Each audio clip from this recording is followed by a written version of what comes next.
Welcome to a Community Partners interview where we explore the organizations, opportunities, and resources that look to make changes in our daily lives. I'm your host, Paige Whitehouse, and you're listening to Voices for Ability Radio, all abilities, all the time. Today, I'm joined by Jeanette Smilski, the Program Director for White Pines Academy. White Pines Academy is dedicated to empowering adults with autism and or other developmental intellectual disabilities by fostering independence, autonomy, and self-confidence. Through personalized skill-building programs, they provide practical, real-world learning experiences that promote self-advocacy, meaningful engagement, and a sense of purpose. Their supportive and inclusive environment encourages each individual to reach their full potential, helping them lead fulfilling lives with great independence and self-determination. They believe that with the right tools and opportunities, every person can thrive and contribute to their community in meaningful ways. Thank you for joining us today, Jeanette. Thank you for having me. It's wonderful to be here. For our first question for today, tell us a bit more about you and what inspired you to work at White Pines Academy. Why work with individuals with disabilities? Sure, that's a great question. Well, my journey with this population started in 2013 when I started working in IBI. So I worked with children with autism at Geneva Center for Autism in Toronto. And while I was doing that, I kind of branched off into different departments while working there, working with adults as a community support worker, helping individuals navigate their goals within the community, and also in their Worktopia program. So that was a 12-week program where individuals came in and they did in-class sessions with respects to pre-employment skills and learning. And then we sought out community partners within the downtown Toronto area that could host us to gain practical hands-on world experience. So that's what was my introduction to individuals that were adults that had autism and other developmental disabilities. Following that, I worked at at Waypoint Center for Mental Health Care, a little bit different. I was a behavior support specialist there, working with individuals with more intense and severe mental illness. And then following that, I worked at a group home, quite a bit of it. It was quite a bit of facility. It housed 20 individuals that had severe autism and that were highly aggressive. So during my journey, I have seen the broad scope of how children with autism get um, a lot more resources and a lot more funding and a lot more attention put on their skill building. But adults don't stop learning when they turn 18. And when I was a manager at the group home, I saw that the individuals that lived there had a lot more potential that they were given credit for, and that they were still able to grow and to learn. Following that job, I worked at a school that was called Checkered Door Academy. Now, that school didn't get the funding that it needed and it closed down. And so that was kind of what inspired me to open up my own school that could serve and support individuals that are adults that are out of school. So our school supports and serves adults that are 18 years and older. There really isn't a cap on the age limit after you're 18, but um, it really is a needed resource in the community. Um, Individuals that don't have anything to do often stay at home and kind of get sucked into the whole technological addiction of iPads and phones, and they get into a habit of not really engaging with their community and developing their strengths and working on their areas of need. And so I really strongly feel that this is something that is needed everywhere. And while doing my research, I saw that you have a couple of programs. Can you tell us what those programs entail? Yes. So currently, I have a program called the Success Through Structure program. I last year I had two programs, the Rise and Thrive and the Success Through Structure. But then I decided So the Rise and Thrive one was for more individuals that were needed more assistance and were a little bit at a lower functioning level.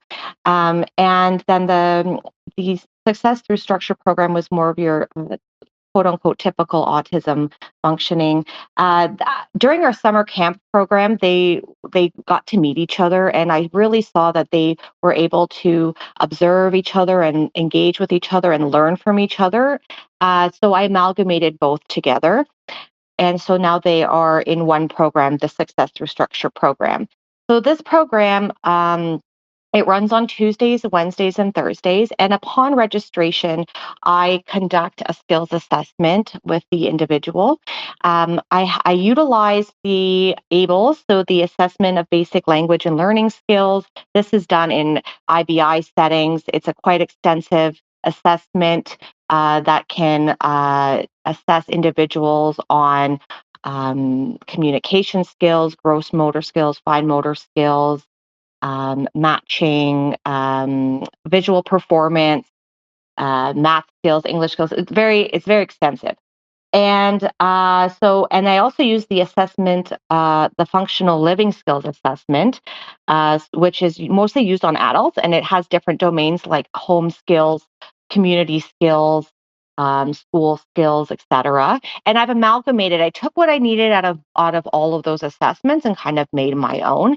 And so it kind of gives me an idea of where this individual is, and I work with them. I meet them at a meet and greet as well. After the assessment is done, I kind of meet with the individual and their caregiver, be it their parent or um, group home supervisor and caseworker, and we develop individualized skills that they would like to work on during the year. So the year runs from September to June. And the way that I have it kind of running is that from September to December, we're getting back into some of the people that have not been in the program before. They're getting used to being in a structured environment again, in a group setting. Perhaps maybe they haven't been in one; they've been at home for a while. So from uh, September to December, it's group lessons. Lessons can range from 5 minutes to up to 20 minutes, depending on how the group is orienting. There's lots of breaks, and we incorporate walks every day after lunch. And then the afternoons can be for group activities or just kind of relaxing, because during the morning, if we have our group instruction and our walks, a lot of the individuals are quite tired during the afternoon. So it's kind of like a relaxing time for them to kind of engage with peers or to kind of just relax. That's on Tuesdays and Thursdays, and our Wednesdays are aimed at our community outings, our life skills in the kitchen, so baking and or cooking. We go swimming. We walk to the library, so things like that. And so some of the stuff that we do incorporate in that curriculum is the zones of regulation. So that in itself is a curriculum that focuses on emotions and self-regulation strategies, be it in the blue zone, the green zone, the yellow zone, or the red zone. It's a very big part of our program, and we've referenced that it's an ongoing goal that a lot of our students have. We also look at following rules and expectations, using manners in public, how to be in a group. So establishing your own boundaries and being flexible when things don't particularly go your way. Living independent living skills. We do life lessons. There are situations where some of the students may have had struggles in their day, and we utilize it as a learning opportunity. And then so it's kind of group instruction from September to December, and then once January comes along, we have we implement independent activity schedules. So this can be it's a great skill for individuals to learn at school, but also to branch off and to use it at home as well, to keep themselves busy and occupied with things other than just kind of idling and watching TV, if that is what they do at home, if they're not used to doing other things. So each individual has either a visual schedule or a schedule that they write down what they're supposed to do, and then they have to go get their activity, bring it back to their table, and this is all individualized. So some individuals work on. Some of my students have never even known how to hold a pencil before, and now they're tracing lines. So tracing, reading comprehension, fine motor skills like developing more muscles within their hands, tying shoelaces, puzzles, things like that. So within the activity schedule, um, it's a mixture of mastered activities that these students can do by themselves, and then there are opportunities for me to work or another teacher to work with them one to one. So I kind of organize it in a way that our teachers can, while other students are working on their mastered activities, other students are getting that one to one time, getting that skill development that they're working on. And in the classroom in this environment is such a peaceful environment when everyone is kind of focused and working on their own little thing. And that kind of thing works from January to June with some breakups where we do themed projects. Last year, we all the students got to pick a planet, and they did a little project on. Um, we did a space project, and they picked a planet, and we took books out of the library. They had to find their planet chapter in the book, type it out if they could, or write it out, and then paste it all on a Bristol board. So it gets broken up. It's really nice program, and it's really well rounded. I believe. And then we have the Drop In Wednesday program that is also it's running right now until we're at capacity. So, like I said, on the Wednesdays, we it's more of a fun day, and we go out into the community or do arts and crafts or do our baking and cooking. So until we're at capacity, which is 8, I have room for one more currently.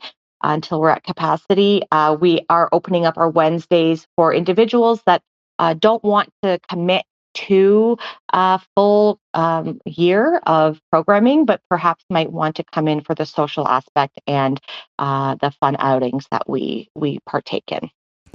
And are there any restrictions to services at White Pines Academy, such as age, caregivers, or family members only, things of that nature? So, with respects to age, everybody needs to be 18 plus. Mhm. I do once during my meet and greet and my assessment, I can kind of gauge with the interview with the caregiver, be it the group home supervisor or parent, whether or not this individual has high aggressive behaviors. So we do not accept individuals that have high aggression or that are highly disruptive. Now, that being the case, like, that a lot of the reasons why individuals come here is because they're working on their skills with respect to their emotional regulation and being in a group and having to not always do what they want. So there are outbursts, there are instances that we can all learn from, but we do take data on behavior, and if it becomes an issue or it's happening quite frequently, then we will have a discussion with the individual and their caretaker with respect to whether or not it would be feasible for them to continue with our services. Um, we do serve individuals that need assistance in the washroom, so that is not a problem. Um, and we are currently located in a space that cannot accommodate individuals with wheelchairs. So that is something that we are looking at with respects to when we expand. We are looking to open up another location in Barrie and maybe one in Newmarket as well in Ontario. So that is something that we would be looking for in order to accommodate and be more inclusive that in situation. If individuals require one-to-one support, that is something that the school can provide at an additional cost.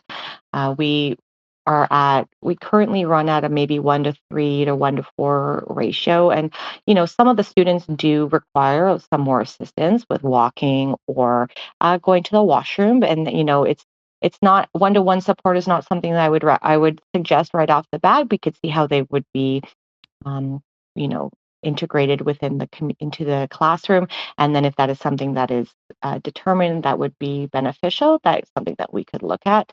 Um, but other than that, that's pretty much it with respects to the limitations on attendance on requirements. And without using any names, can you share a success story with me? What supports were put in place when someone asked for help? Sure. So ask for help, like with what respects to what would you? Uh, what worked best for them when what success happened with the resource that helped them? Okay, yes. So I have an individual. We'll call him Mike. That's not his name, but we'll just use that name as a pseudonym. Mhm. He lives in a group home.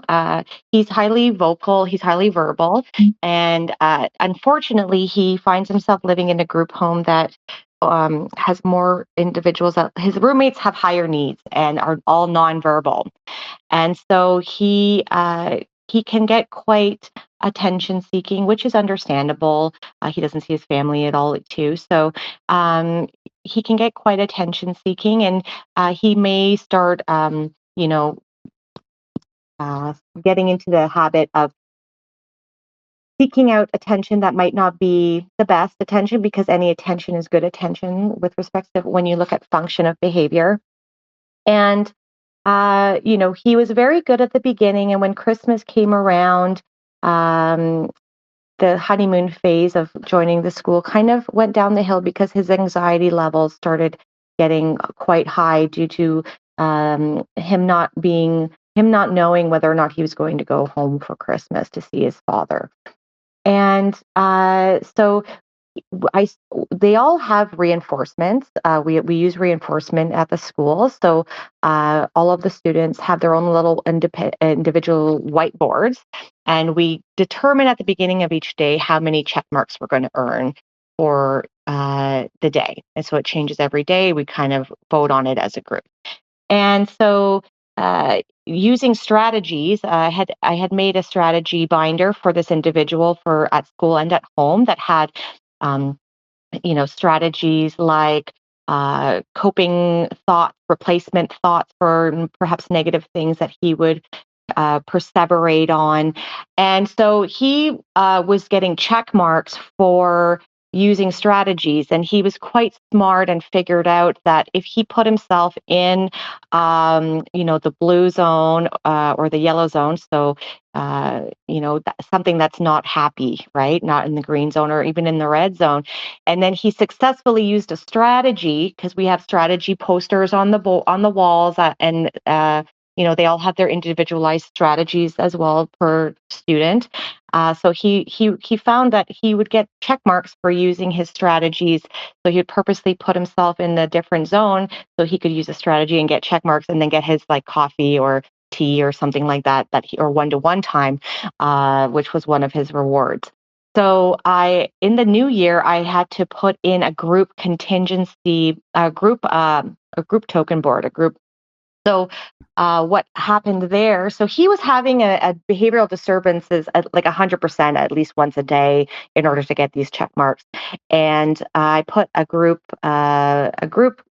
contingency plan in where everyone's name was on the board, and I implemented a raffle at the end of the month. And the way to get ballots was, instead of getting check marks for your strategies, I said if you were able to stay in the green zone all day, you would get 5 ballots at the end of the day.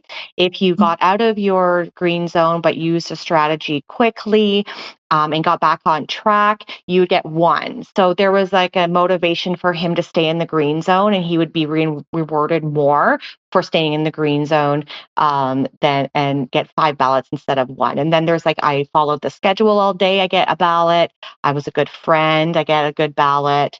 And then, if you were in the red zone and you were verbally aggressive or something like that, you would get a sad face and you would get no ballot. So once that was implemented in, and I have it all on a graph, I do provide individualized learning plans, so like a progress report at the end of the year. And this graph was in there to show his caseworker and his group home supervisor. And so once that group contingency or the raffle strategy was put in place, it went from 100% of him having a behavioral disturbance a day, which, took away from the other students because the teacher would have to uh, focus on him, um, to zero over 3 month period. So he had zero behavioral disturbances for 3 months following that until the end of the year. So that was really nice to see. And we continue to use that today, even.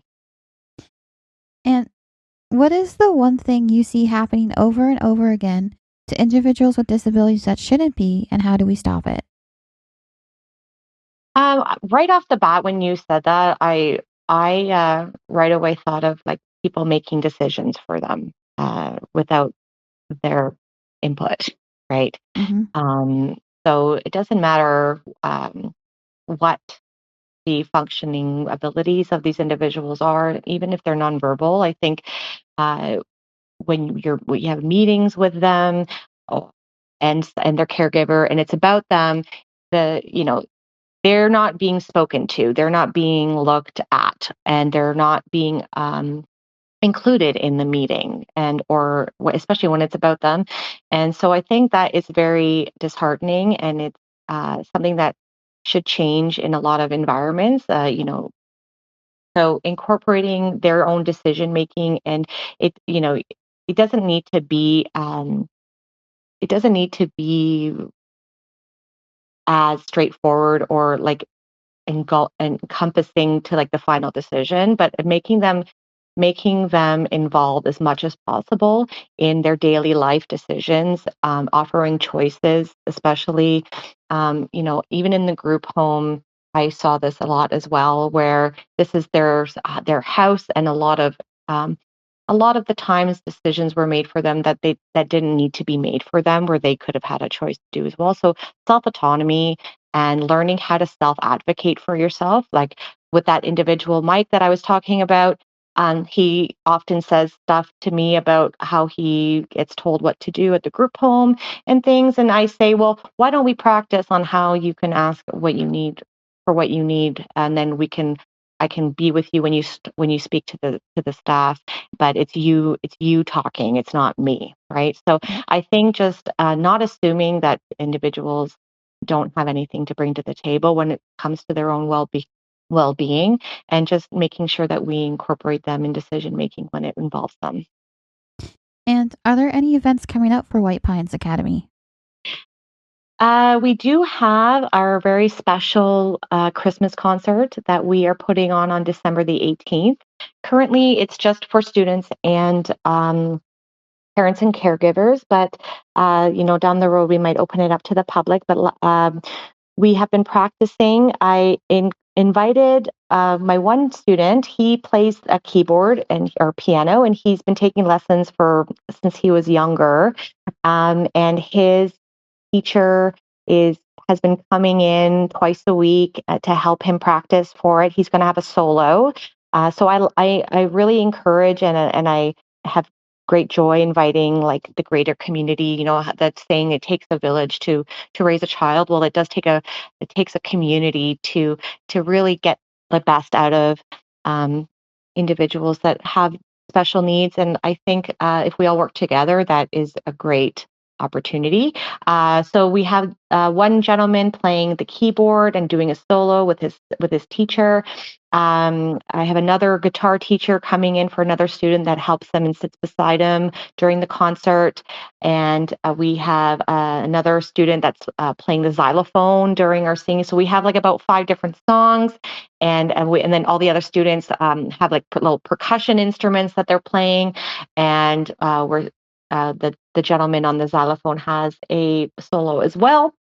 And then we're going to have like some food and refreshments and a little bit of a Christmas dance afterwards.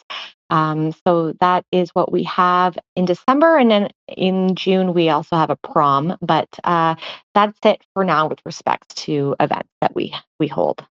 Does everyone get dressed up for the holiday concert? I do. We all are encouraged to wear um,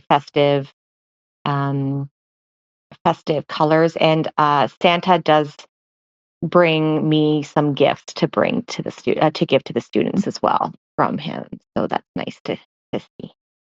If someone wanted to become a member or volunteer with White Pines Academy, what is the process for joining as a member or volunteer? Sure. If anyone was interested in joining us as a student or a volunteer, or perhaps inquiring as to they want to be a teaching assistant, they can email me at director@whitepinesacademy.ca. And we also have a website, www.whitepinesacademy.ca. What is the one thing that everyone needs to know about White Pines Academy? So we have a slogan, and it's we say it every day, and it's White Pines is going to push you to be your very best. You will become your very best. And I think I just screwed it up. Sorry. White Pines are going to push you to be your very best. You will try your very best, and you will become your very best. That's our slogan, and they all get really loud when we say it every day. And for our last question for today, if listeners are looking for more information, how can they reach out to you? Sure. Same way with respects to the volunteer positions or new students is just email me at director@whitepinesacademy.ca. Unfortunately, that's all the time we have for today. Thank you for joining us today, Jeanette. Thank you very much for having me. It was a pleasure. This has been a Community Partners interview on Voices for Ability Radio. Until next time, have a lovely day.